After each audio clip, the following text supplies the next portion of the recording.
Vous souvenez-vous de l'apologie du loup et de l'agneau? André Gide prétendait que c'était un objet parfait. Tandis qu'un agneau se désaltère dans le courant d'une onde pure, un loup cherchant querelle et affamé fait valoir son droit du sol et son impérieuse supériorité. À la fin de l'histoire, l'agneau se fait dévorer par le loup et La Fontaine dénonçait par principe que la raison du plus fort est toujours la meilleure. Dans les systèmes éducatifs modernes, les enseignants évaluent et attribuent des bonnes notes aux plus forts. Les entreprises aussi valorisent l'effort. Le travailleur est évalué sur sa capacité à s'adapter aux injonctions d'efficacité économique. Les plus performants obtiennent un beau bulletin qui s'accompagne de privilèges qui font de la vie en entreprise une école pour les grands, où les patrons se comportent comme les maîtres d'antan. Dans le même temps, les agences de notation attribuent elles aussi des notes aux États les plus forts en leur accordant la faveur d'un triple A selon qu'ils ont soumis leur budget à une austérité suffisante, permettant aux banquiers d'être toujours plus forts et aux gens ordinaires affaiblis de satisfaire ainsi à l'appétit vorace du loup. Mais qui est fort et qui est faible? C'est vrai, qui est fort? Le plus fort physiquement, le plus fort intellectuellement, le plus habile, le plus endurant, le plus rusé, et qui est faible?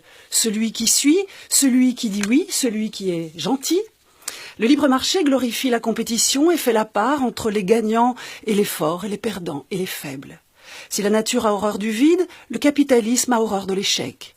Et nous nous habituons à soumettre le monde et à soumettre les autres à une évaluation permanente en distribuant comme si nous-mêmes étions les maîtres, les bonnes et les mauvaises notes.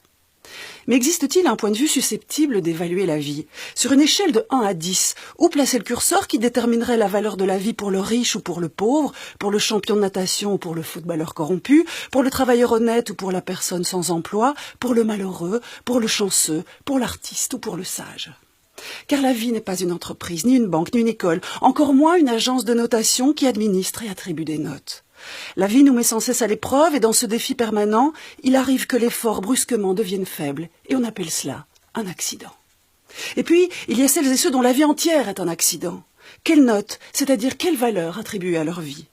Ils sont un peu comme l'agneau de la fable, on dit qu'ils sont infirmes, qu'ils sont démunis, qu'ils sont fragiles, indigents, vulnérables. Bien sûr, ils n'ont pas l'arrogance des forts. Mais chaque jour de leur vie, sans notes et sans bulletin, ils se mesurent aux limites et connaissent mieux que personne l'essence de la force. Mieux, ils sont la force, et savez-vous pourquoi? Parce qu'ils font l'épreuve de la vulnérabilité absolue. L'œuvre de la philosophe américaine Martha Nussbaum est traversée par la question de savoir comment vivre. En s'appuyant sur la philosophie antique et sur les auteurs tragiques grecs, elle revisite 3 concepts, celui du corps, celui des émotions et la vulnérabilité. Au lieu de défendre l'idéal stoïcien selon lequel l'homme bon, l'homme bien ou le héros est le fort qui se montre invincible face aux coups du destin, Martha Nussbaum soutient qu'il s'agit, pour bien vivre la vie, d'affronter notre vulnérabilité, de faire face à la vieillesse, à la perte de nos forces, aux mouvements et aux voix qui se rouillent et à l'effondrement du corps, c'est-à-dire d'assumer que nous sommes de passage et que nous dépendons des autres et du flux des événements du monde. La philosophe, pour donner une image de qui nous sommes, emprunte à l'écrivain Henry James le symbole de la coupe d'or brisée.